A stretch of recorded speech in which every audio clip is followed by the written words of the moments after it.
Well, one of the reasons why I came to what most people think was quite extraordinary, that the Labour MP should be at a Bruges Group meeting, the right-wing part of the Tory party, is, I mean, first of all, they're in Birmingham, and like last year I talked at the Lib Dem conference. I think politicians do need to talk to each other, but particularly in Europe, in the debate about the European Union, for about 20 years, the major political parties sort of dug themselves into a particular position. And we do need to start to think anew, and that means we have to start talking to each other and raise some of the questions. And hence today we had UKIP, we had the Tories, you have me in Birmingham, because you need to widen the debate. And the reason why that is so important is that I think over the next few years you will have some event, and it may be one of the countries having to leave the euro, or something that will trigger realization that a European Union with 27 countries under the current construct will not work. Well, not just the Labour Party offered the referendum, the Lib Dems offered the referendum, and the Tories offered the referendum.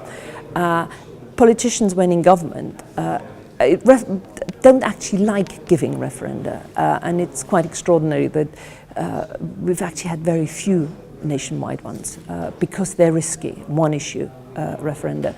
So 2005, I think all three parties thought it was a short-term fix and then got their way out of it. You know, Labour's argument was that they offered a referendum on the European Constitution and that the Lisbon Treaty no longer was the Constitution. That was their reason.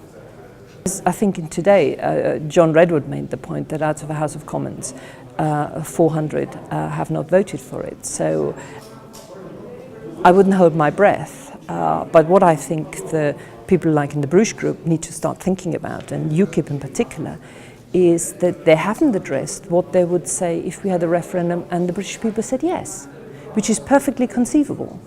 That too has consequences, and part of these kind of debates is, you know, remember that Greek curse which said, whom the gods wish to punish, they grant their wishes.